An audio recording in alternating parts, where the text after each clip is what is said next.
آج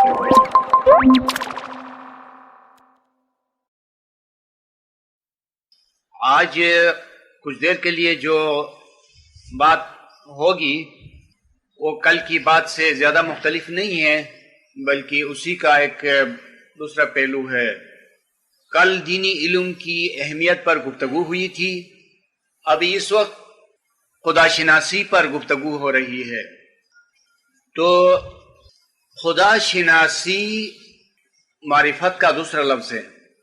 اسلام میں جتنی اعلیٰ سے اعلیٰ اصطلاحیں ہیں وہ سب مل کر معرفت کو بیان کرتی ہیں، یا کہ وہ ساری اصطلاحات معرفت کے بارے میں ہیں یا کہ معرفت کے موضوع سے متعلق ہیں۔ مثال کے طور پر اسلام میں توحید کی بہت بڑی اہمیت ہے، یعنی خدا کی وحدت کے لیے قائل ہو جانا۔ لیکن صرف قائل ہو جانا یا اقرار کر لینا کافی نہیں ہے۔ قائل کہتے ہیں کہنے والے کو، اقرار زبانی بھی ہو سکتا ہے، جس طرح ایمان کی تعریف کی گئی ہے کہ الایمان اقرار باللسان و تصدیق بالقلب۔ اگر پوچھا جائے کہ ایمان کی تعریف کیا ہے تو کہا جائے گا کہ ایمان کی تعریف یہ کہ ایمان زبان سے اقرار ہے خدا و رسول کے لیے، اور آگے چل کر اس اقرار کی قلبی طور پر تصدیق کرنی ہے۔ کہ بھی ہم نے اس پر ذرا گفتگو کی تھی کہ قلبی طور پر تصدیق کے کیا معنی ہوتے ہیں اور قلب کے کیا معنی ہوتے ہیں۔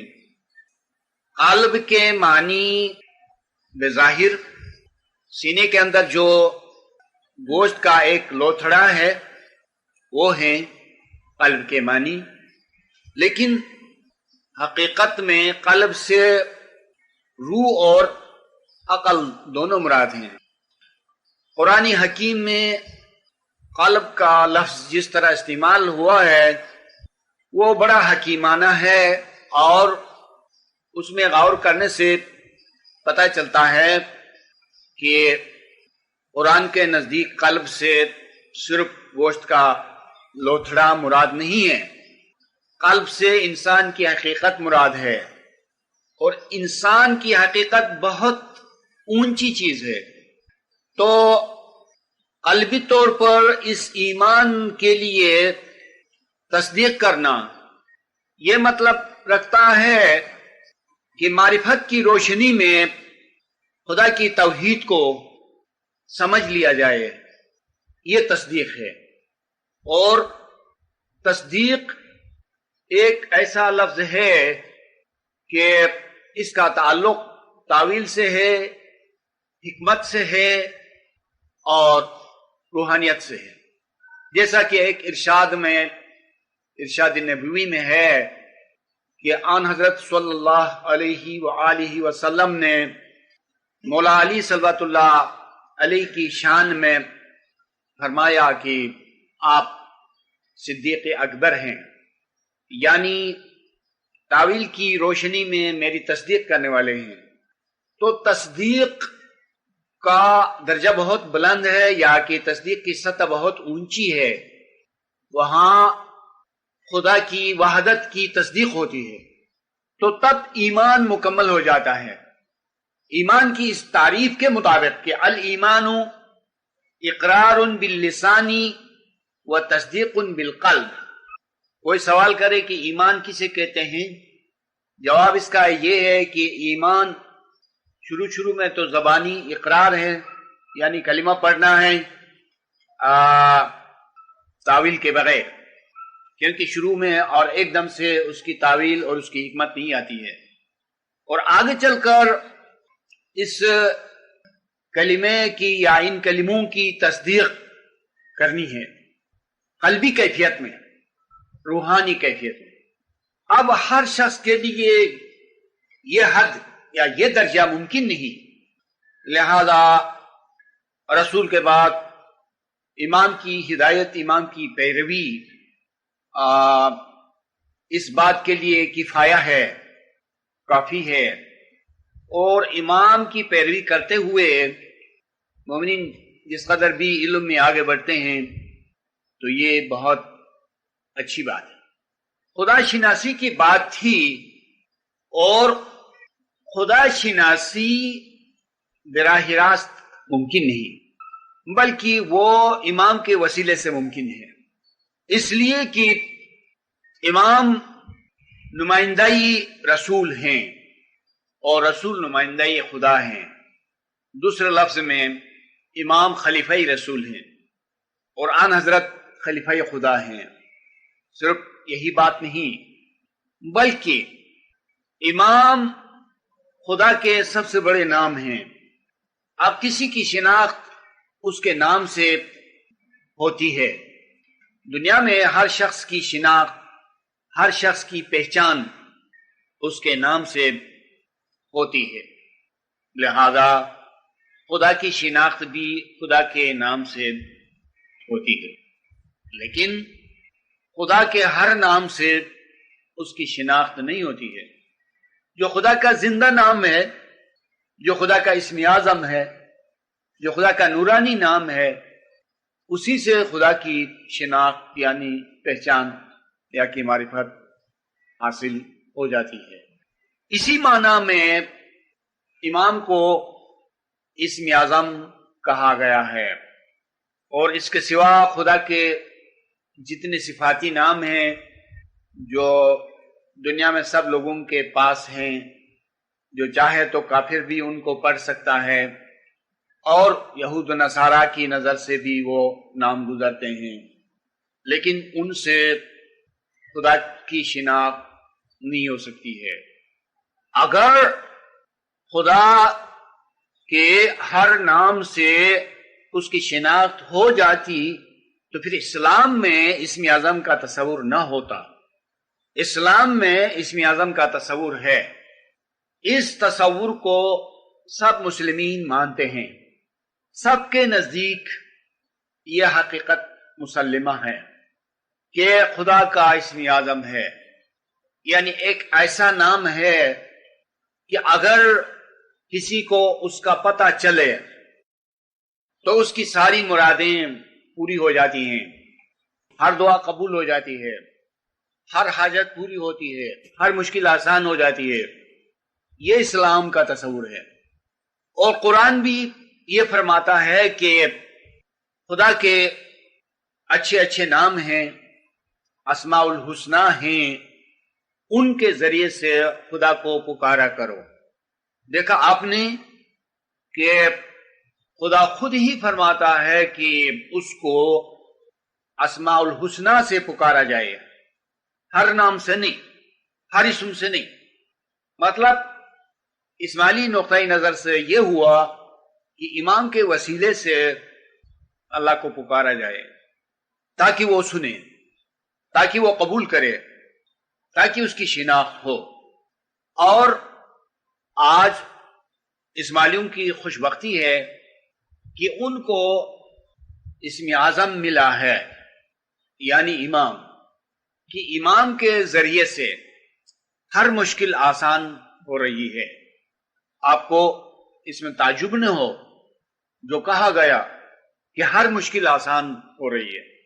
ہاں، آپ ذرا نظریاتی طور پر اسماعیلیت سے باہر جا کر دیکھیں، اور پھر ایک بار اسماعیلیت کی طرف بھی دیکھیں تو پتہ چلے گا کہ اسماعیلی مذہب میں کیا کیا آسانیاں ہیں اور کیسی کیسی نعمتیں ہیں، دنیا میں ہوتے ہوئے بھی اور آخرت میں اس سے بڑھ کر اور دائمی طور۔ یہ تو توحید کا ذکر اسم اعظم کے وسیلے سے ہوا۔ اب میں دوسری اصطلاح کو اسی ضمن میں بیان کرنا چاہتا ہوں۔ اسلام میں یہ بات بھی مسلمہ ہے کہ تصوری مظہریت ایک حقیقت ہے، مظہریت کا مطلب خدا کا ایک آئینہ، ایک ایسی ہستی کہ جس کے وسیلے سے خدا کی صفات کا ظہور ہو۔ جس طرح انسان آئینے میں اپنے آپ کو دیکھتا ہے اور اس کو اچھا لگتا ہے، چنانچہ خدا نے ایک آئینہ بنایا، اور وہ آئینہ امام اقدس و اطہر ہیں۔ اب اگر مانا جائے کہ اسلام میں مظہریت کا تصور صحیح ہے، تمام صوفی اور شیعہ مذہب کے جتنے فرقے ہیں وہ سب، اور بہت سے سنی حضرات مظہریت کو مانتے ہیں، یعنی آئینہ خدا کے لیے وہ قائل ہو جاتے ہیں، یعنی کسی نہ کسی کو آئینہ خدا قرار دیتے ہیں۔ اس کا مطلب یہ ہوا کہ اسلام میں تصوری مظہریت ہے، اور اسماعیلی مذہب میں اس کے مطابق یہ امر واقعی موجود ہے کہ امام آئینہ خدا ہیں۔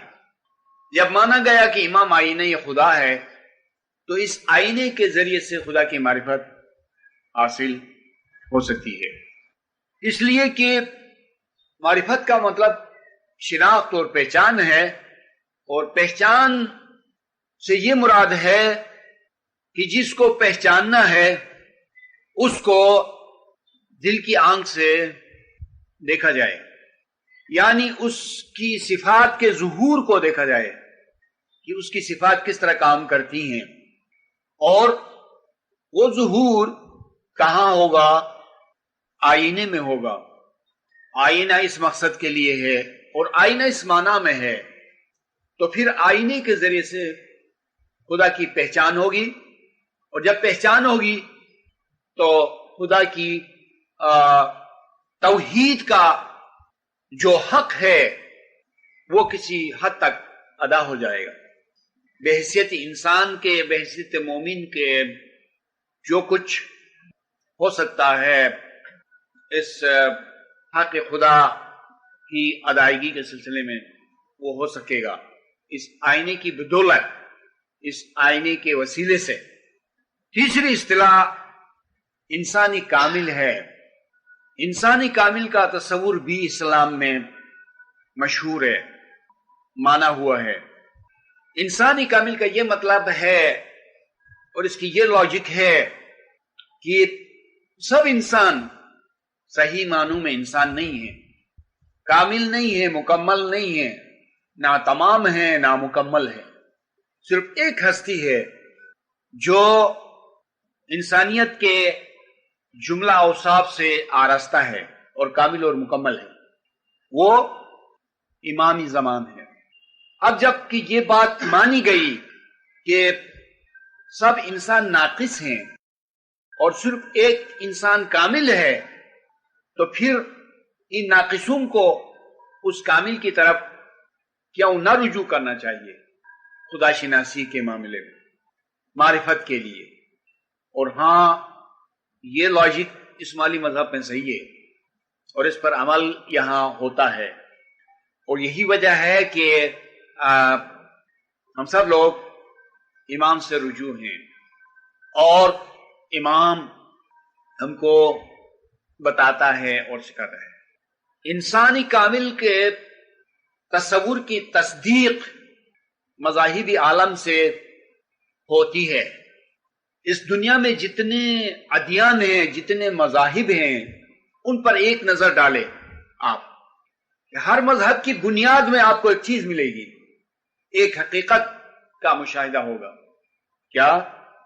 کہ دیکھیے کہ بانی یہ مذہب ہے، مذہب کا بنانے والا ہے، خواہ حق ہے یا باطل ہے، لیکن حق تو حق ہے، اور باطل کا وجود بھی اس کے بغیر نہیں ہے کہ اس کے آغاز میں کوئی ہستی ہو، کوئی پیغمبر ہو۔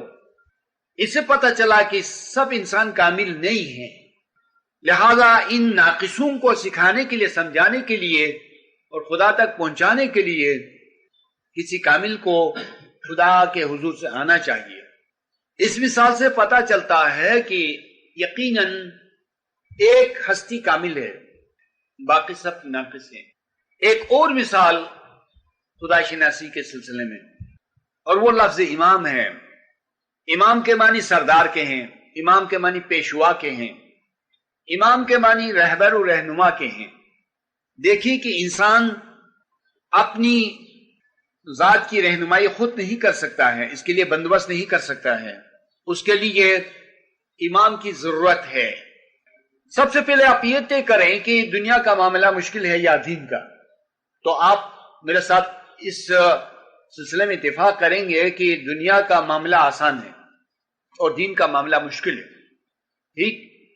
لیکن اس کے باوجود جب ہم دنیا میں دیکھتے ہیں، دنیا کے معاملات اگرچہ آسان ہیں لیکن پھر بھی دنیا کا نظام کی سردار کے بغیر نہیں چل رہا ہے۔ حالانکہ ہم نے یہ اتفاق کر لیا تھا کہ دنیا کا معاملہ آسان ہے، پھر بھی کسی تنظیم کو ہیڈ کے بغیر، سردار کے بغیر، لیڈر کے بغیر چلتی ہوئی ہم نے نہیں دیکھا۔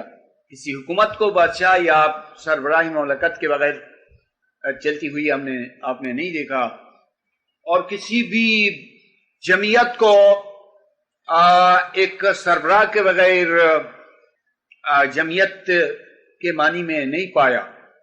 تو اس کا خلاصہ یہ ہوا کہ دنیا اگرچہ دنیا ہے اور آسان ہے دین کے مقابلے میں اس کا کام، لیکن اس کے باوجود بھی دنیا کا کوئی کام لیڈر کے بغیر آگے نہیں بڑھ رہا ہے، اور لیڈر یا سربراہ جس قدر بھی اچھا ہوگا اس قدر معاملہ صحیح ہوگا۔ آپ دین کی بات کی طرف رجوع کریں تو یہ کیسے ہو سکتا تھا کہ دین کا معاملہ سربراہ کے بغیر، سرپرست کے بغیر، سردار کے بغیر آگے بڑھے؟ ہرگز ممکن نہ تھا۔ لہذا امام کا ہونا لازمی بات تھی، اور امام اس لیے موجود ہے۔ اور دین میں سب سے بڑی بات معرفت تھی، اور معرفت ہی منزلی مقصود ہے۔ کسی بھی سفر میں بہت سے مراحل ہوتے ہیں، بہت سی منزلیں ہوتی ہیں، لیکن ان تمام منزلوں کی ایک آخری منزل ہوتی ہے، اس کو کہتے ہیں ڈیسٹینیشن، منزلی آخرین، منزلی مقصود۔ یہ جو ذیلی منزلیں ہیں تو یہ ذیلی اور ضمنی ہیں، وہ مقصود نہیں ہیں۔ جو منزل مقصود ہے وہ آخر میں آتی ہے۔ چنانچہ دین میں اور روحانیت میں بہت سی منزلیں ہیں، لیکن ان کی آخری منزل معرفت ہے، خدا شناسی ہے، اور اسی مقصد کے لیے انسان دنیا میں آیا ہے۔ اور اس منزل تک امام ہی رہنمائی کرتا ہے، اور امامت کے معنی یہی ہے کہ وہ رہنمائی کرتے ہیں، اور رہنمائی یعنی راستہ بتانا، ہدایت کرنا، گائیڈ کرنا، تو اس کا مقصد ہے کسی منزل تک انسان کو پہنچا دینا۔ اور یقیناً امام لوگوں کو منزل مقصود تک پہنچا دیتے ہیں۔ یہ امامت ایک اصطلاح ہے۔ ایک اصطلاح نور ہے۔ دیکھیے کہ نور قرآن کے الفاظ میں بہت بڑی اہمیت کا حامل ہے، اور کوئی شخص نور کے تصور سے انکار نہیں کر سکتا ہے۔ اور نور ایک نمایاں حقیقت ہے۔ جس طرح دیکھیں کہ اس کائنات کے اندر ایک مادی نور موجود ہے، وہ دوسری چیزوں سے کتنا انوکھا ہے اور کس قدر نرالا ہے، یعنی آفتاب، سورج، اور اس میں کتنی طاقت ہے۔ علم والے اور سائنس والے سب متفق ہیں کہ نظام شمسی اس سورج سے جتنے اجرام فلکی منسلک ہیں اور جو چیزیں منسلک ہیں ان کو کہتے ہیں نظام شمسی سے منسلک۔ نظام قانون کو بھی کہتے ہیں، سسٹم کو بھی کہتے ہیں، اور نظام اس کو بھی کہتے ہیں کہ کسی دھاگے میں آپ نے موتیوں کو پرو لیا ہے، یہ نظام ہے، کیونکہ نظم پرونے کو کہتے ہیں، اور نثر اس کو کہتے ہیں کہ موتی مونگے وغیرہ جو بکھرے ہوئے ہوتے ہیں ان کو نثر کہتے ہیں، اور نظم رونے کو کہتے ہیں۔ چنانچہ اس نظام شمسی سے جتنی چیزیں متعلق ہیں وہ ثبوت ہے اس بات کا کہ سورج میں طاقت ہے اور طاقت کا وہ سرچشمہ ہے، اور اس کائنات میں جو حرکت ہے اس حرکت کا بھی سورج سرچشمہ ہے، اور جو نشو نمائی ہے، جو تکوین ہے، جو تخلیق ہے، اس سب کا سورج سرچشمہ ہے۔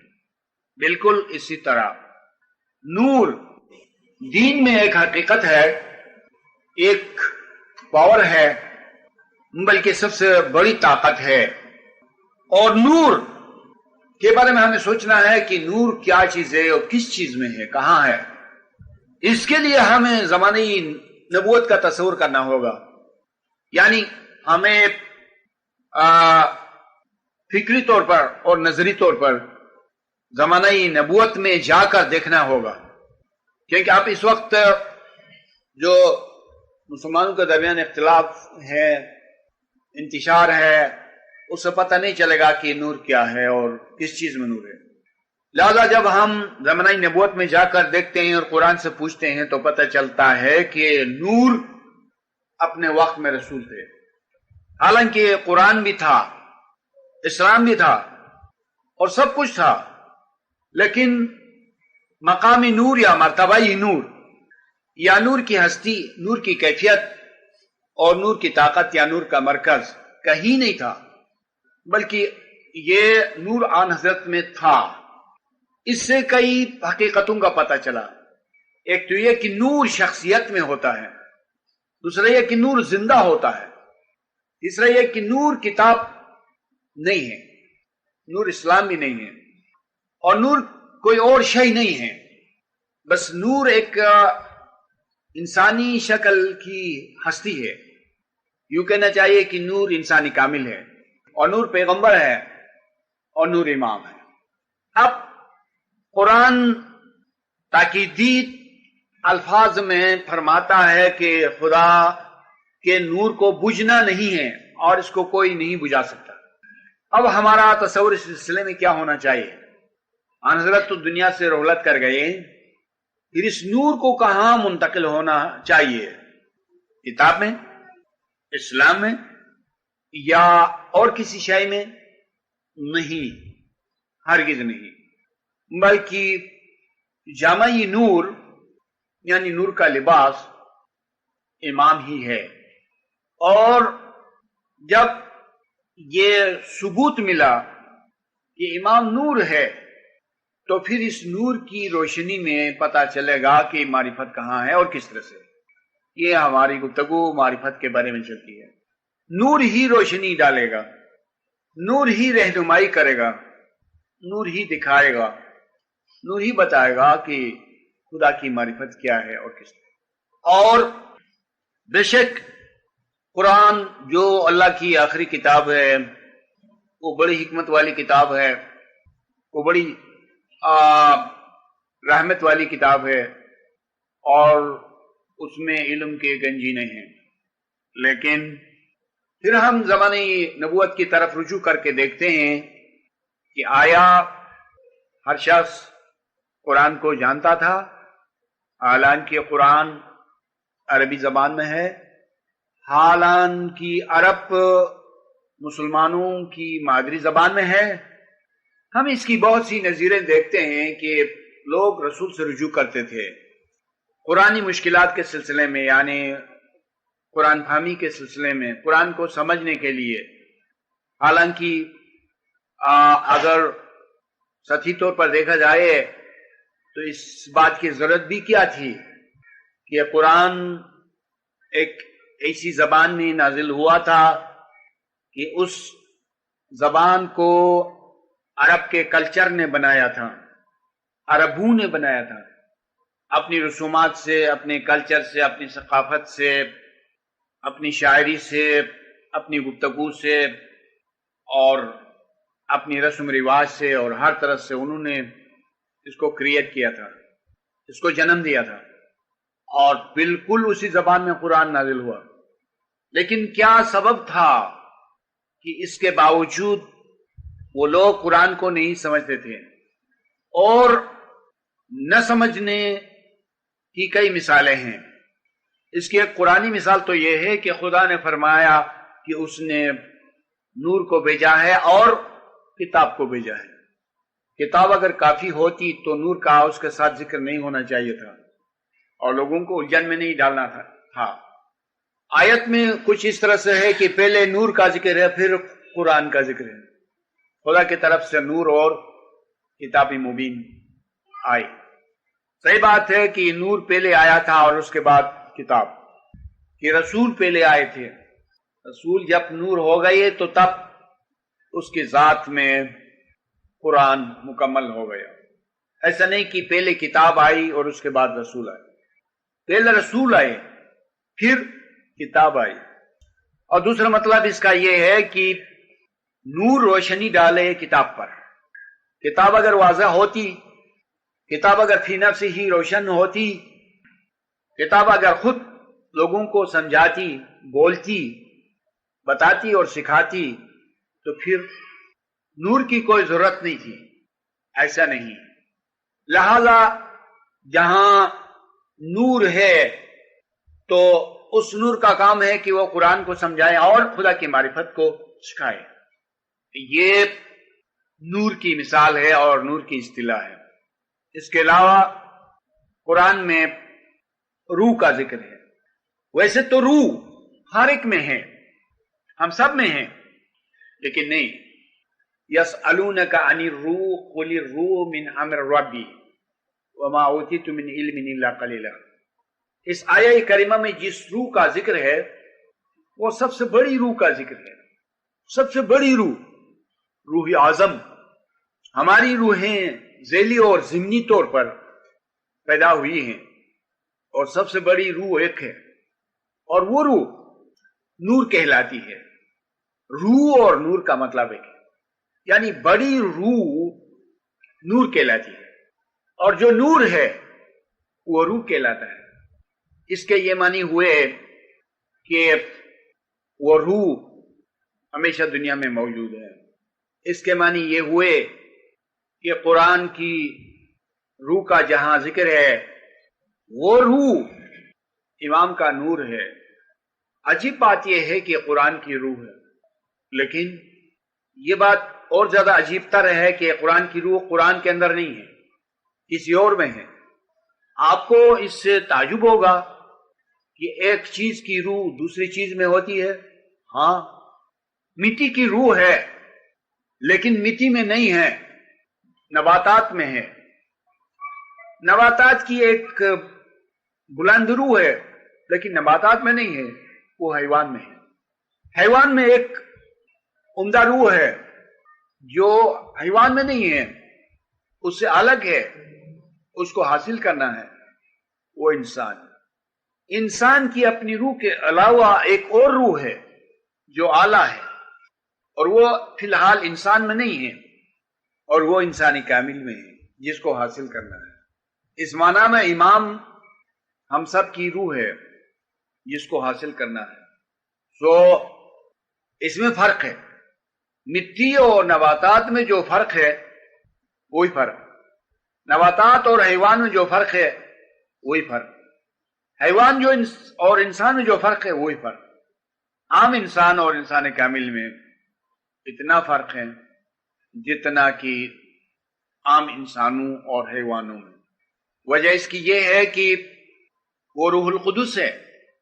یہ نظامی کائنات ہے اور کائنات سے ثبوت ہے کہ چیزوں کا رخ اوپر کی طرف ہے، ارتقاء کی طرف ہے، بلندی کی طرف ہے.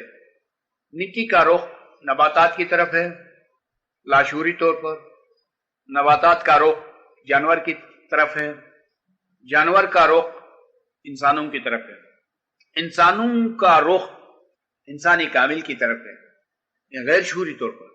یعنی راستہ یہی ہے اور صراط مستقیم یہی ہے. اور لوگ نہیں جانتے ہیں کہ ان کا قبلہ حقیقی کون ہے. لیکن مومنین جانتے ہیں کہ قبلہ حقیقی کعبہ مقصود امام ہے، اس لیے کہ ہم دیکھتے ہیں کہ ہماری ضرورتوں کا رخ امام کی طرف ہے، ہم جانے والے ہیں امام کی طرف اور ملنے والے ہیں امام سے۔ اس معنی میں امام جو ہے وہ ہمارا کعبہ مقصود ہے اور قبلہ جان ہے، قبلہ روح ہے، اور ہمارے ارتقاء کا رخ امام کی طرف ہے۔ وہ ہماری عنائی علوی ہے، وہ ہماری جان کی جان ہے، ہماری روح کی روح ہے، اور ہماری عقل کی عقل ہے۔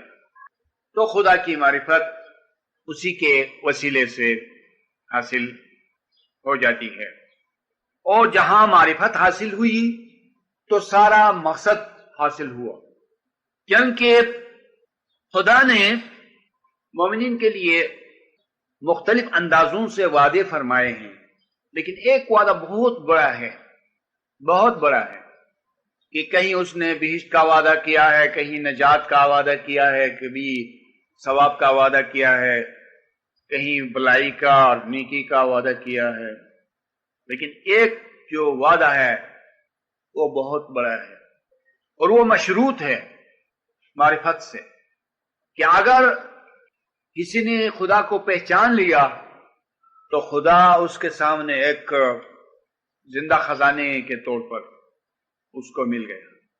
کیا فرق ہے لفظ خزانہ میں اور خدا کے دوسرے ناموں میں؟ دیکھیں، خدا آقا بھی ہے، خدا مالک بھی ہے، خدا انتقام لینے والا بھی ہے، خدا کسی کو عذاب میں بھی ڈال سکتا ہے، اور خدا کے بہت سے نام ہیں، لیکن جہاں خدا کا نام خزانہ ہے اس میں رحمت کی انتہا ہو جاتی ہے، کہ وہ بندہ عارف کے ساتھ وہ سلوک کرے گا یا اس طرح سے پیش آئے گا جس طرح ایک پڑا ہوا خزانہ کسی کو ملتا ہے۔ تو خزانہ کیا کہتا ہے؟ کیا خزانہ کسی سے کچھ پوچھ گچھ کرتا ہے، کسی کو ڈراتا دمکاتا ہے، یا ملکیت بن جاتا ہے؟ اس میں بہت بڑا راز ہے، اس میں آخری راز ہے۔ وہ راز یہ ہے کہ آخرکار خدا انسان کی عنائی علوی بن جاتا ہے، انسان کی اپنی خودی بن جاتا ہے۔ بہشت کا آخری درجہ یہ ہے کہ بندہ مومن کو پتہ چلتا ہے کہ وہ خدا سے مل کر ایک ہے۔ ہم نے بارہا ایک حدیث قدسی کو کوٹ کیا ہے، وہ یہ کہ یا بنی آدم تو انی اجلکا مثلی ہائی اللہ تموت، اے ابن آدم میری اطاعت کر، میری فرمان برداری کر، تاکہ میں تجھ کو اپناؤں گا، تاکہ میں تجھ کو اپنے مانند بناؤں گا۔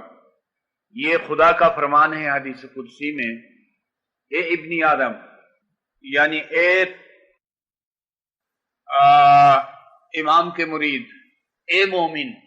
ہم نے ابن آدم پر کچھ گفتگو کی ہے یا کچھ لکھا ہے، یہ عام بات نہیں ہے، خاص بات ہے، یعنی بنی آدم سب نہیں ہیں۔ بنی آدم ہونے کے لیے 5 گروہ ہیں جن کا ذکر ہو چکا ہے، ان سے خطاب ہے، ان سے فرمایا جاتا ہے، یعنی اے وہ مومنین جن کو آدم کی فضیلتیں حاصل ہیں، آدم کے علم سے حصہ ہے، آدم کی معرفت سے جن کو حصہ ہے، آدم کی بزرگی سے جن کو حصہ ہے، اور آدم کے بیدوں سے جن کو حصہ ہے، وہ لوگ سن لو کہ تم کما حق میری اطاعت کرو، میری فرمان برداری کرو، تاکہ میں تم کو اپنے مانند بناؤں گا، یعنی میں تم کو خدا بناؤں گا۔ یہاں پر ایک سوال پیدا ہوتا ہے کہ خدا اگر کچھ مومنین کو خدا بناتا ہے تو کتنے خدا ہوں گے؟ یہ میرا آپ سے سوال ہے۔ بہت سارے خدا تو نہیں ہو سکتے ہیں، اور وہ کس طرح ہوگا؟ کیا یہ جو خدا بنایا جاتا ہے جس کو، وہ نیا خدا ہوگا؟ اور اگر وہ آج ہی جنم پاتا ہے اور آج سے اس کی نظر کھلتی ہے تو یہ کس معنی میں ایک حادث شے، ایک حادث ہستی جو کل نہیں تھا آج ہو گیا، وہ کیسے خدا ہو سکتی ہے ایسی ہستی؟ نہیں، اس میں سوچنے کی بات ہے اور بڑی فکر انگیز بات ہے، وہ یہ کہ یہ ایک بید کی طرف اشارہ ہے کہ ایک بید ہے، ایک راز ہے، اس بید سے پردہ اٹھایا جائے گا تو تب معلوم ہو جائے گا کہ انسان کی حقیقت ازلی ہے اور ابدی ہے، اور نور خداوندی سے انسان کی حقیقت ہمیشہ ہمیشہ کے لیے وابستہ ہے۔ جس طرح انسان نیند میں جاتا ہے تو وہ خواب دیکھتا ہے، عالمی خواب میں انسان بیداری کے جملہ حالات کو فراموش کر بیٹھتا ہے، اسے کوئی عالمی بیداری کی یاد نہیں رہتی، کوئی بات کوئی واقعہ اس کے ذہن میں باقی نہیں رہتا، دنیا کی یادداشتوں سے اس کا ذہن صاف اور شستہ ہو جاتا ہے، بس وہ یہ محسوس کرتا ہے کہ ہمیشہ سے اسی عالمی خواب میں ہے۔ یہ کیوں ایسا ہے؟ یہ رابطہ کیوں کٹ جاتا ہے؟ لیکن جب بیدار ہو جاتا ہے تو اس کا رابطہ جو ہے وہ جڑ جاتا ہے، اس کا رابطہ بحال ہو جاتا ہے، وہ اپنے آپ کو عالمی بیداری میں محسوس کرتا ہے۔ جب وہ عالمی خواب میں جاتا ہے تو سوچتا ہے کہ وہ ہمیشہ سے عالمی خواب میں ہے، جب جاگتا ہے تو وہ سوچتا ہے کہ وہ ہمیشہ عالمی بیداری میں ہے۔ اس سے ہم کو ایک راز مل گیا، یہ کہ بالکل جب انسان اس دنیا سے چل بسا ہوگا تو اس وقت وہ محسوس کرے گا کہ دنیا میں آیا ہی نہیں تھا، یا یوں کہ وہ سمجھے گا کہ دنیا کی کیفیت تو دنیا کی حالت ایک خواب کی طرح تھی، اس نے خواب دیکھا اور بیدار ہو گیا، اور وہ وہاں ہمیشہ سے موجود ہے۔ یہاں سے جب عالمی آخرت میں جائے گا تو کچھ چل کر یا پرواز کر کے نہیں جائے گا، خواب سے جاگنے کی طرح جائے گا، عالمی خواب سے عالمی بیداری کی طرف کچھ چل کر مسافتوں کو طے کر کے نہیں آیا جاتا، بس ایک خواب ہے، نیند ہے، اس سے حواس جاگتے ہیں۔ جب آدمی خواب میں جاتا ہے تو حواس جو ہیں وہ معطل ہو جاتے ہیں۔ اسی طرح مومن مرے گا نہیں، جاگے گا، بیدار ہو جائے گا، مرے گا نہیں، پیدا ہو جائے گا، جنم پائے گا۔ حدیث میں ہے کہ تم دنیا میں ہو تو اس طرح سے ہو جیسے بچہ ماں کے پیٹ میں ہوتا ہے، اور جب مر جاؤ گے تو عالم آخرت میں تمہارا جنم ہوگا، تم پیدا ہو جاؤ گے۔ دوسری مثال میں ہے کہ تم سوئے ہوئے ہو، جب مرو گے تو جاگو گے۔ ایک اور مثال میں ہے کہ یہ دنیا بڑی تنگ جگہ ہے، جب مومن بھر جائے گا تو بڑی کشائش میں خود کو پائے گا، بڑی کھلی جگہ میں، کھلی فضا میں خود کو پائے گا۔ اور اسی کی ہم نے مثال اس طرح سے دی تھی کہ آئینے میں سورج کا عکس پڑتا ہے تو کیا آپ اس عکس کو اچھال کر آسمان پر پھینک سکتے ہیں، یا اس ریفلیکشن کو پرواز کر کے آسمان میں جانا چاہیے اور سورج سے پیوست ہو جانا چاہیے؟ نہیں، وہ پہلے ہی سے وہاں پر موجود ہے، اس کی ضرورت بھی کیا ہے؟ صرف آپ آئینے کو الٹائیے اور سورج کے سامنے سے ہٹائیے تو یہ عکس سورج میں موجود ہے۔ ایک اور مثال، آدمی سے آپ تصویر لیتے ہیں، پھر آپ چاہتے ہیں کہ یہ تصویر اس آدمی سے چپکائیں اور چسپان کریں، اس کی ضرورت بھی کیا ہے؟ اب جو چاہتے ہیں وہ تو ہو گیا ہے، وہ تصویر چپکی ہوئی ہے اور چسپان ہے، پہلے ہی سے اس کی شکل میں ہے، اور اس تصویر کے اتارنے سے اس آدمی کی شکل صورت میں کوئی کمی واقع نہیں ہوئی ہے، لہذا آپ آلریڈی خدا میں موجود ہیں۔ آپ وہاں سے آئے کیسے ہیں؟ اور آنا نہیں ہے، وہ مقام ایسا نہیں ہے کہ کسی بھی وجہ سے ایک حقیقت وہاں سے الگ ہو جائے، یہ کیسے ممکن ہے؟ خدا کے نور میں کیا جرم سرزد ہوا کہ اس کی سزا میں کوئی حقیقت انسانی دنیا میں آئی، کوئی روح؟ کس چیز کی کمی تھی کہ اس کمی کو پوری کرنے کے لیے کوئی دنیا میں آیا؟ اور کیا یہ بھی ممکن ہے کہ وہاں خلا پیدا ہو کچھ وقت کے لیے اور پھر اس خلا کو پر کیا جائے بعد میں؟ کیا خدا کا تصور یعنی نور خدا کا تصور اس طرح سے ہو سکتا ہے؟ نہیں، وہ نور، وہ صفت، وہ ذات ایسی نہیں ہے کہ وہاں سے کوئی چیز خارج ہو جائے. لہذا ماننا پڑے گا کہ انسان کی ایک حقیقت ہمیشہ کے لیے وہاں پر موجود ہے. تو انسان کی اپنی پہچان خدا کی پہچان ہے، یہی انسان کی پہچان ہے اور یہی خدا کی پہچان ہے. اور یہ کام امام کا ہے، یہ مہربانی امام کی ہے. امام ہی یہ شناخت دیتا ہے اور امام کے بغیر ممکن نہیں ہے، بہت دشوار ہے، ناممکن ہے کہ یہ معرفت حاصل ہو. لہذا امام کسی مومن کو نہ صرف شناخت دیتا ہے بلکہ وہ شناخت اس طرح سے دیتا ہے کہ وہ شناخت امام کی ہے، خدا کی ہے اور بندہ مومن کی ہے، پیغمبر کی ہے اور تمام حقیقتوں کی ہے. ساری معرفتیں وہاں پر جمع ہیں. آپ ایک لفظ میں ذرا لاجیکلی سوچیں، یونٹی یا کہ وحدت کس چیز کا نام؟ ایک لفظ ہے اور اس کے کیا معنی؟ یونٹی. دو وحدتیں الگ الگ ہو سکتی ہیں؟ نہیں، اس کی کوئی لاجک نہیں بنتی ہے کہ پھر یونٹی کیسی ہوئی؟ وحدت کو ایک الگ وحدت جو حقیقی وحدت ہے وہ ایک دوسری وحدت کو الگ رکھتی ہے، تو پھر وہ کس معنی میں وحدت کا نام رکھتی ہے؟ ایسا نہیں ہے.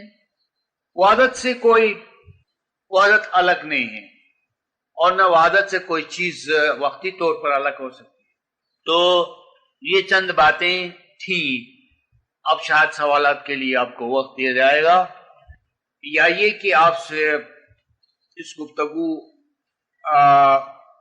کا کوئی منتخب نقطہ آپ سے پوچھا جائے گا، تو تب ہماری کلاس پریکٹیکل ہو جائے گی. اور میں چاہوں گا کہ آپ ہمیں یہ ثبوت دیں کہ آپ نے اس گفتگو کو بنیادی طور پر سمجھ لیا ہے اور بنیاد سے آپ نے اس کو کیچ کیا ہے، یا یہ کہ آپ کو خاص کوئی نقطہ بہت زیادہ پسند آیا ہے. اس کے ثبوت کے طور پر آپ کو کچھ بولنا ہوگا. شکریہ. یہ علی مدد سوال ہے. جی سر، آپ نے کسی ایک لیکچر میں بتایا تھا کہ انسان جو ہے عالم علوی سے عالم سفلی میں آیا ہے. جب یہ عالم سفلی سے اس کا رابطہ کٹ ہو جاتا ہے تو وہ اپنے آپ کو عالم علوی میں پاتا ہے. وہ جب پاتا ہے جب یہاں سے وہ پاک صاف ہو. اگر وہ یہاں سے پاک صاف نہ ہو تو وہ اپنا شعور اور کہیں پاتا ہے. تو سر مہربانی فرما کے سمجھائیں. انہوں نے ایک عمدہ سوال سامنے لایا. اس سوال کا اس موضوع کے ساتھ ربط بھی ہے اور ضروری بھی ہے اور اس کی بڑی اہمیت بھی ہے. سوال جیسا کہ آپ نے سن لیا یہ ہے کہ انسان عالم علوی سے عالم سفلی میں آیا ہے. ابھی ہم نے ایک طرح سے یہ بھی کہا تھا کہ انسان خدا سے الگ ہو کر نہیں آیا ہے، لیکن اس میں ایک وضاحت کی ضرورت یہ رہی کہ انسان جس معنی میں اس دنیا میں آیا ہے وہ اس طرح سے ہے کہ جیسے سورج کا عکس دنیا میں آتا ہے. سورج خود نہیں آتا ہے، اس کا ریفلیکشن آتا ہے، اس کا عکس آتا ہے. دیکھیں کہ سایہ اور سایہ میں بڑا فرق ہے. درخت کا سایہ ہے، پتھر کا سایہ ہے، کسی تاریک چیز کا سایہ ہے، انسان کا سایہ ہے، روشنی کا سایہ ہے، سورج کا سایہ ہے. لیکن سورج کا سایہ سورج ہی کی طرح صاف اور شفاف ہے، نور ہے. چنانچہ انسان کا سایہ یہاں آیا ہے. اس کا مطلب یہ ہوا کہ انسان کی حقیقت کے دو سرے ہیں. ایک سرا عالمی بالا میں ہے، نور سے وابستہ ہے، اور دوسرا سرا یہاں رسائی کے طور پر آیا ہے، کٹ آف ہو کر نہیں آیا ہے. اس کی مثال ایک پل سے بھی دی جا سکتی ہے کہ پل دیکھیں دریا کے اوپر ہیں کہ اس کا ایک کنارہ بستی میں ہے اور ایک کنارہ ڈیزرٹ میں ہے. تو انسان کی روح بھی ایک پل کی طرح ہے. درخت کے سائے کو دیکھیں کہ اس کا ایک سرا درخت سے وابستہ ہے اور دوسرا سرا اس طرف اور اس طرف گھومتا ہے، حرکت کرتا ہے، چھوٹا ہوتا ہے اور بڑا ہوتا ہے، لمبا ہوتا ہے اور شارٹ ہوتا ہے. اس کے علاوہ دیکھیں کہ ایک بہت سی چیزیں ہیں آپ کے سامنے کہ وہ ایک طرح سے آتی ہے دوسری طرح سے نہیں آتی ہے. یعنی ریڈیو اسٹیشن سے اس کی لہر آتی ہے، آپ کے سیٹ میں آواز ہے، مگر یہی آواز اسٹیشن پر بھی ہے جو اصل ہے. آپ کی ٹی وی سیٹ پر ویو آتی ہے، لہر آتی ہے، شکل آتی ہے، آواز آتی ہے، حرکت آتی ہے، منظر آتا ہے، لیکن یہی ساری چیزیں اسٹیشن میں بھی ہیں. تو انسان کی حقیقت بڑی چیزوں میں سے ہے. ٹھیک ہے، بادلوں میں سے پانی کا ایک قطرہ الگ ہو کے ٹپکتا ہے. روح اسی طرح سے دنیا میں نہیں آئی. یہ تو ان چیزوں کی طرح آئی جن کا میں نے ذکر کیا. سورج کی کرنوں کی طرح، سورج کے عکس کی طرح دنیا میں آئی. لیکن ان مثالوں میں آپ نے دیکھا کہ اسٹیشن بہت بڑی چیز ہے جو کہ اتنے سارے سیٹوں کے لیے آواز کو، روشنی کو اور حرکت کو مہیا کرتا ہے. اور سورج بہت بڑی چیز ہے جس میں سے اتنی لاتعداد کرنیں پھوٹتی ہیں. لہذا ہم سب کا ایک سرچشمہ ہے، ہماری سب کی روحوں کا ایک فاؤنٹین ہیڈ ہے، سرچشمہ ہے. سورج سے مثال لیجیے، وہاں پر ہم سب ایک ہیں، سب ہونے کے باوجود جمع ہیں. یا یوں کہا جائے کہ وہاں ایک ہیں اور سب ہیں. جس طرح کرنیں جو اس وسیع و عریض کائنات میں پھیلی ہوئی ہیں، یہ ساری کرنیں سورج کے سرچشمے میں ایک ہیں. یہ سب کرنیں ہیں اور ایک ہو کر ہیں. اسی طرح ہم سب کی روحیں امام میں ایک ہیں. اور چونکہ ہم نے ذہنی طور پر جانا ہے، تصوراتی طور پر جانا ہے، علمی طور پر جانا ہے، اور جانا اس طرح سے ہے کہ ہم آزاد ہو جائیں، کسی چیز میں الجھ نہ جائیں اور خود کو مقام اعلیٰ پر تصور کریں. عرفانی طور پر، علمی طور پر اور ذہنی طور پر، نظریاتی طور پر جانا ہے، چل کر نہیں. اب اگر ہمارا ذہن، تصور، خیالات، محبت کسی چیز میں الجھی ہوئی ہے تو ہم نہیں جا سکتے. ہم اس الجھن میں رہیں گے، اس میں پھنس جائیں گے. آئینے کے اندر جو عکس ہے اس کو اگر لوٹانا ہے سورج میں واپس، تو اس کو قطعی طور پر یا تو سرنگون کرے یا اس کو توڑ دیں یا اس کو ہٹائیں. اگر آپ اس کو ذرا ٹیڑھا کرتے ہیں تو کچھ اس میں عکس باقی رہے گا. بہتر تو یہ ہے کہ آپ اس کو قطعی طور پر سامنے سے ہٹائیں تاکہ یہ عکس جو ریفلیکشن ہے، جو سورج کا سایہ ہے، یہ سورج ہی میں جائے. اس طرح جب انسان کسی میں الجھ جاتا ہے عبادت میں یا موت کے بعد، تو وہ اسی میں الجھ جاتا ہے، پھنس جاتا ہے. اور علمی طور پر، عرفانی طور پر اپنے آپ کو آزاد کرنا ہے.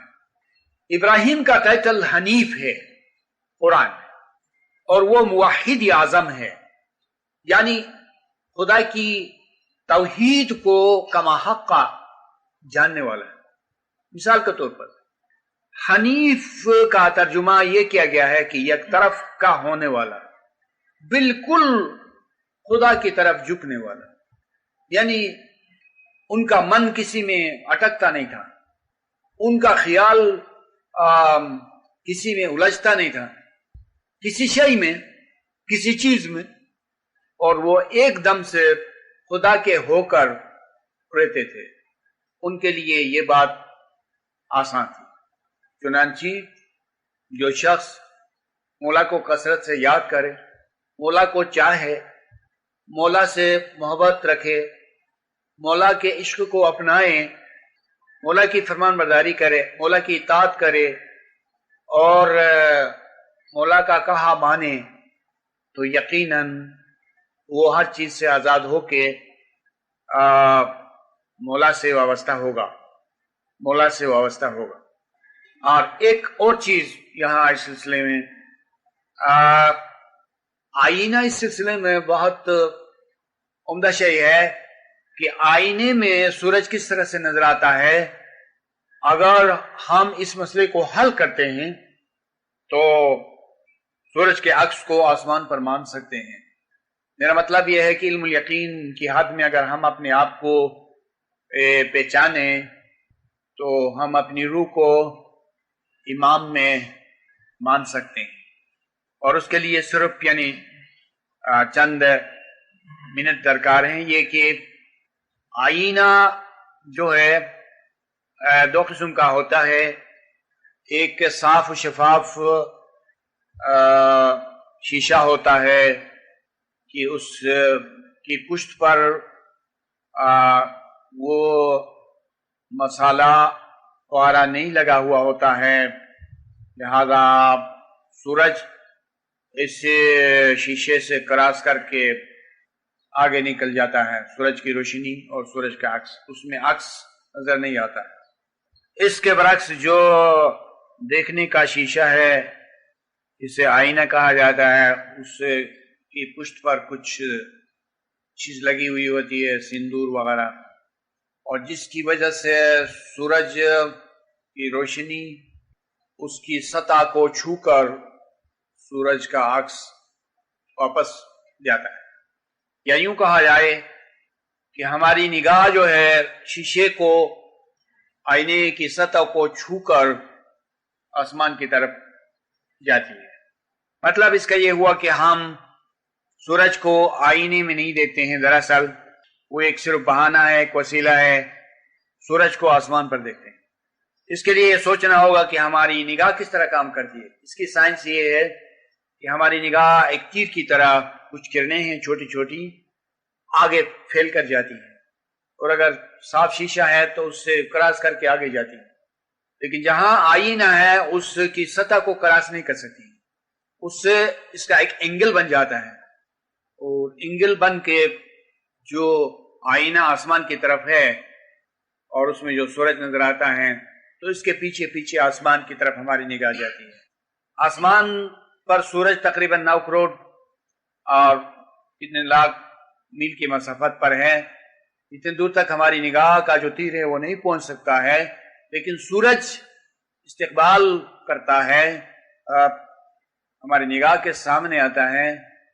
تو بہرحال ہماری نگاہ سورج کو آسمان پر دیکھتی ہے، جس کو آئینے میں دیکھنے کا گمان ہوتا ہے۔ تو یہ گمان غلط ہے۔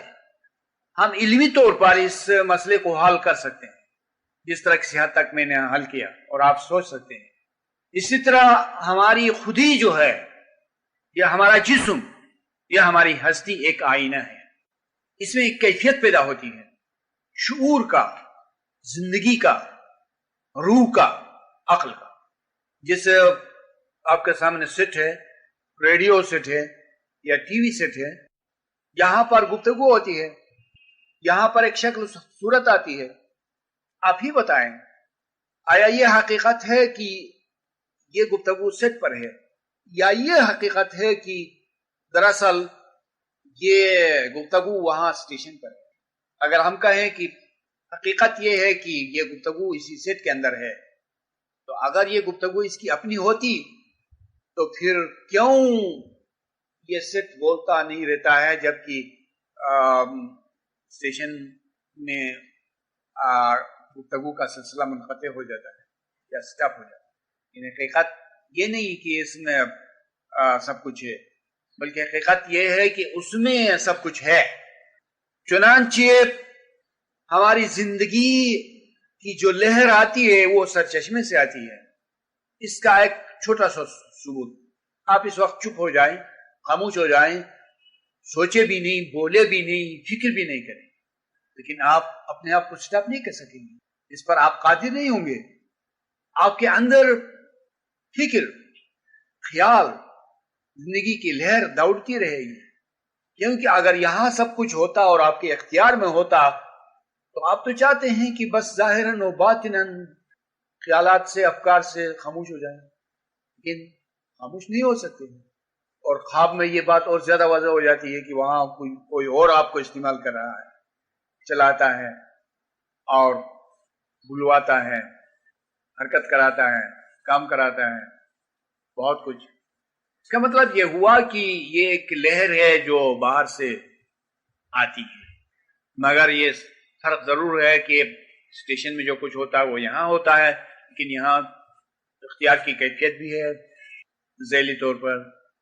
لیکن بنیادی طور پر جو زندگی کی لہر ہے وہ باہر سے آتی ہے. ٹھیک ہے، ہم اس لہر کو استعمال کرتے ہیں، ہم کو ایک مخصوص شعور دیا گیا ہے، اختیار دیا گیا ہے، لیکن بنیاد اور سرچشمہ وہاں سے.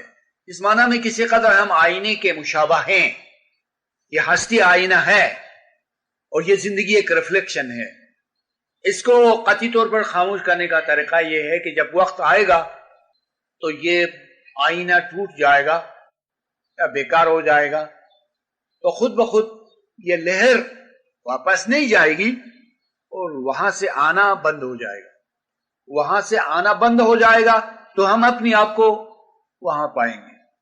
یہ ان کے اچھے سوال کا جواب ہے اور بہت عمدہ سوال تھا. شکریہ. اور کسی صاحب کا کوئی سوال ہو؟ نہیں تو ہم آپ سے سوال کریں گے. سر، نباتاتی روح میں حیوانی روح کی کمی ہوتی ہے اور حیوانی روح میں انسانی روح کی کمی ہوتی ہے، اور انسانی روح میں انسان کامل کی. تو انسان کامل میں وہ روح کس طرح مکمل ہو جاتی ہے؟ خود بخود مکمل ہوتی ہے یا کچھ وقت کے بعد وہ مکمل ہو جاتی ہے؟ یہ سوال بھی بہت ہی عمدہ ہے اور بہت سوچ سمجھ کر کیا گیا ہے اور اس کی افادیت بھی بہت بڑی ہے. سوال کا آخری حصہ یہ تھا کہ آیا انسان کامل ہمیشہ سے کامل ہے یا کامل ہو جاتا ہے؟ تو اس عمدہ سوال کا جواب میں دو طرح سے دوں گا، اور آپ کو تعجب ہوگا کہ آپ اپنے لیے گنجائش نکالتے ہیں کہ دو طرح سے جواب دیتے ہیں. نہیں، ہم نے بہت پہلے ہی آپ کو بتا دیا ہے کہ جو اعلیٰ علم ہوتا ہے، آخری علم، وہ بھی نیگیٹو پازیٹیو کے انداز پر ہوتا ہے، جفت ہوتا ہے، نر اور مادہ کی طرح ہوتا ہے، مرد عورت کی طرح ہوتا ہے، اور بھیشت کے میوے دو دو ہوتے ہیں، اور خدا کے سوا جتنی چیزیں ہیں وہ دو دو ہیں. تو انہوں نے جو بہت ہی مفید سوال کیا، اس کا مفید جواب یہ ہے کہ انسانی کامل ہو جاتا ہے اور وہ کامل ہے. بحیثیت مجموع دیکھا جائے تو انسانی کامل ہمیشہ سے کامل ہے، اور شخصیتوں کو اور سلسلے کو دیکھا جائے تو وہ کامل ہو جاتے ہیں. اس گفتگو کی بنیاد بہت ہی مضبوط ہے، اس لیے کہ ہم نے جو تصوری آفرینش میں یہ عرض کیا ہے کہ یہ دائمیت کی بات ہے. دائمیت کی بات نہیں ہوتی تو درمیان میں خدا نے اس کائنات کو بنایا ہوتا تو سوال پیدا یوں ہوتا کہ پہلے جو انسانی کامل تھا وہ کس طرح یعنی کامل ہو گیا، کیونکہ اس سے پہلے کوئی کامل انسان نہیں ہوتا. تو یہ نئی بات ہوتی اور حادث ہوتا، اور پھر ہم صرف یک طرفہ کہہ سکتے ہیں کہ بس انسانی کامل پہلے کامل نہیں ہوتا ہے پھر کامل ہو جاتا ہے. ہم ادھوری بات کر سکتے ہیں. لیکن جب تصوری آفرینش کچھ اس طرح سے ہے کہ اس کائنات کا کوئی آغاز نہیں اور کوئی انجام نہیں، یعنی اس کی کوئی ابتدا نہیں اور کوئی انتہا نہیں، یہ بگننگ کے بغیر ہے اور اینڈنگ کے بغیر ہے، وہ دائمی چیز ہے۔ لہذا اس صورت میں اور اس حالت میں انسان کامل ہمیشہ سے کامل بھی ہے، اور انسان کامل کامل ہوتا جاتا ہے۔ ہمیشہ سے کامل کے یہ معنی ہوں گے کہ بحیثیت مجموعی ہر زمانے میں آپ کو ایک کامل اور مکمل انسان ملے گا، کوئی وقت ایسا نہیں ہوگا کہ جس میں ایک کامل اور مکمل انسان سامنے موجود نہیں ہو۔ باقی بات رہی افراد کی، شخصیتوں کی، تو یہ شخصیتیں جو ہیں کامل اور مکمل ہو جاتی ہیں، اور اسی میں کامل ہدایت ہے کہ اگر انسان کامل ہی ہوتا اور اس میں تکمیل کا کوئی نمونہ نہیں ہوتا تو ہمارے لیے مایوسی ہوتی اور ہدایت نہیں ہوتی کہ کس طرح ایک مومن رفتہ رفتہ کامل ہو جائے۔ لہذا اس عملی نمونے کے لیے انسانی کامل میں تکمیل کے مراحل ہیں، اور وہ کامل ہوتا رہتا ہے۔ جس طرح کچھ دن پہلے ہم نے سورج اور چاند دونوں کو لیا تھا نور کی مثال کے لیے، اور کہا تھا کہ ازلی اور ابدی طور پر دیکھا جائے تو نور سورج کی طرح ایک ہی شان میں ہے، اور وقتی اور ظاہری طور پر دیکھا جائے تو یہ چاند کی طرح اس میں گھٹنا اور بڑھنا ہے۔ ہم نے اسی مقام پر اور اسی حال کے اندر یہ بات کہی تھی، اب بھی وہی بات ہے کہ دونوں باتیں ہیں آپ کے سوال کے مطابق، کہ ایک طرح سے دیکھا جائے تو نور کامل اور مکمل ہے، وہ بحیثیت مجموعی ہے، اور دوسری طرف سے دیکھا جائے تو اس میں کمال کے تکمیل کے مراحل ہیں، اور ان مراحل سے ایک شخصیت یا ایک فرد گزرتا رہتا ہے۔ تو جس طرح لفظ انسان کو لیجئے، انسان ہمیشہ ہے، ہم یہ کہہ سکتے ہیں، اور یہ تو بحیثیتی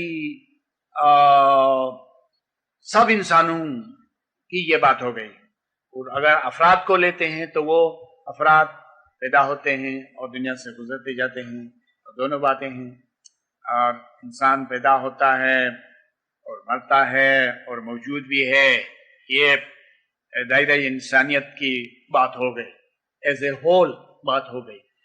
تو اس کے ساتھ آپ کا جو مفید سوال تھا اس کا یہ جواب مکمل ہے۔